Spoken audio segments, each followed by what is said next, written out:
Hello, I'm Nick Driver from Davis Grant, and today I'm going to be talking to you about succession planning and some key tips on getting your business ready for that succession. Succession planning can really be a very long and overwhelming process. The first thing that you need to do is to structure and write down a business plan. So getting the right structure and having a plan in place helps promote growth and profitability with your business. This isn't rocket science, it's just generally first base for every business is.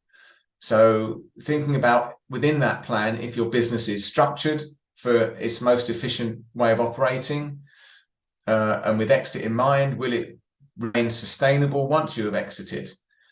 How will your organization chart deal with things in the future? Does it clearly document there are 10 departments of every business, believe it or not? Does it clearly document all those 10 departments and the key responsibilities and tasks for each role and who's going to deal with it? And do you really regularly refer to and revisit your business plan, or is it just some document sitting in a folder on a computer or gathering dust on a shelf? Have a look at your business plan and structure as the first part of your exiting. Next part is what we call housekeeping. So any additional matters that you can do to help increase the efficiency and free up capacity and maximize value in your business. An important one are processes and documentations. How are those documented? How are your processes documented and stored within the business, and are they easily accessible? Documenting processes is one of the most important ways of embedding value of a business within that business. Because if you don't, when the key people leave, those processes and ideas leave with you, and that value has gone. So unless you document things and the processes are properly embedded, you're going to diminish the value that you're going to get. Have you got to do anything to any buildings or properties or the business in maintaining it and refurbishing it before you put the business on the market? Have you got buildings and premises that need to be sorted out to optimize those? This takes time to plan and do. Is your branding engaging enough? Do you have to look at your marketing? Is it a bit old, needs refreshing? If you do that, again, it's a way to maximize the value that you get. Technology and systems, are those you using the most up-to-date software and processes to help the business run smoothly and efficiently?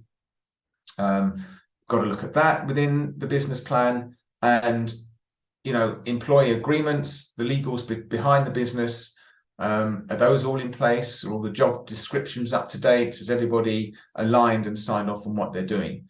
All these things, there's a lot here to do and a lot to get a business ready for sale. And these is just a big checklist of things that you've really got to be looking at.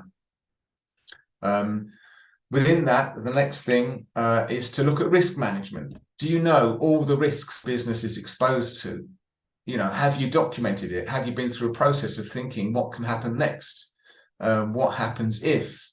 What are the risks of the business can be knocked back? Recognizing and minimizing those will maximize the value that you're going to get out of your business. Risks can relate to health and safety, debtors getting money in, liquidity, terms of trade, goes on and on. Risks within the industry's moving on. The core business, is it still valid in several years' time? So you might want to take a risk management review during the succession process and leave enough time to implement and reap the benefits of changes that might bring. If you don't do that, then it might backfire on you when a potential buyer comes in and does it for themselves through their due diligence. And that could affect the sales price, or even it could just derail a deal completely. So it's important to look at your key risks and speak to your advisors about that before you go out for sale. And all these things are talking about value enhancement. All of those bits and pieces we're talking about within the business plan, housekeeping, risk management, we're talking about making meaningful changes to the business that result in sustainable increased value. You've got to remember to start with the end in sight. Think about what you want out of the business and then how much you need to work on the business and increase the value in order to achieve that number. So I just want to go through a broad cap of what the succession planning process is. And it's just really through this kind of funnel diagram. So to start off with, we look at things we've been talking about, defining the business goals, looking at the business plan. And beyond that, you've got to actually specify your personal goals and the business goals and make sure that those are aligned within the plan. Once you've done that, make sure you've got your company's visions documented, and you can bring the whole team together behind that vision and promote the business behind it, so it's all coordinated, and that comes down from your goals. After that, check your business strategies are all in place so that they deliver on the vision and the goals, and that the objectives that you've got within that are all aligned too.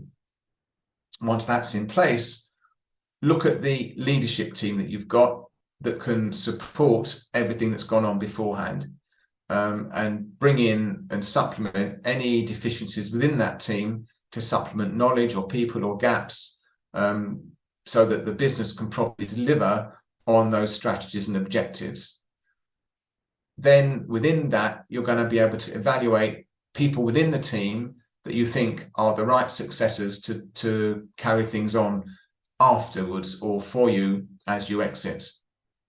Once you've got all that in place, make sure you document the plan and document the timeline. The timeline can be quite long.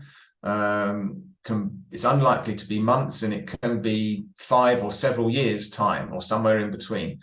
These processes don't happen quickly, and they don't happen quickly if the exiting people want to maximize what they get out of the business. Once you've got your plan in place, implement it, and do what the plan can achieve, and eventually you'll get to the sale process. You've really got to be setting up your business to provide for your future. So it's vital you establish your expectations in order so that you can achieve the desired lifestyle on exit. Do you know what it is you want to achieve on exit? How much money you're going to need? Is it capital? Is it income? How much value have you got to extract from the sale business to make sure that you can achieve your retirement lifestyle? A lot of businesses is a one-off. It's a one-off opportunity for people, things they've been working for years, and really you just got to make sure that it will give you what you want afterwards. Use an independent third party to check and help you with your succession planning. This will really help you identify, test your options, and minimize the stress to you along the way. You know, succession planning is difficult. You come across many things, many issues within yourself and within the business and people that you have to deal with. And if you can get outside help and rely on people, it will be an awful lot smoother for you. Your timeline of how long it's going to take you will then tie in with what position the business is going to be at the point of sale. The longer you have to plan, the more value you should be able to extract. That's not rocket science.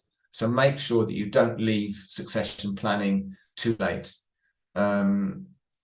Start with the end in mind. I've said that before. And if you know where it is that you're heading for and you know what the exit is going to be, you can maneuver the business and get the right people and the right investment in place right at the early stages, and then that will maximize what you get down the line. In succession planning, there is no one size fits all. It's all a very, very personal process, depending upon the individuals and the business. The succession plan will ensure you can exit your business having achieved a greater income for everybody involved. You don't want to leave anything to chance. You really need to focus on where it is you want to go and understand all the different processes that you've got to go through to make it happen. It's not just you that's involved, it's your family. And really, it's important to look at everybody's expectations within that, because it can be quite a complex, a movable target that you've got to achieve. And ultimately, if you're able to relax and know that your dreams are achievable, then that's really a great place to be in.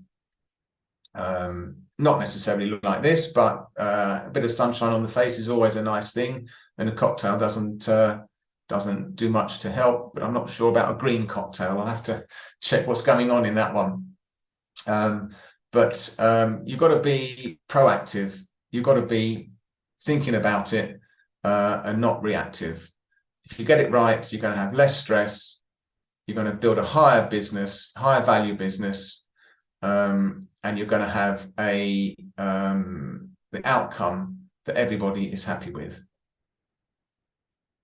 So it's important to properly plan and map out your succession planning, and we're here to help. If you want any more details or information, please do get in touch.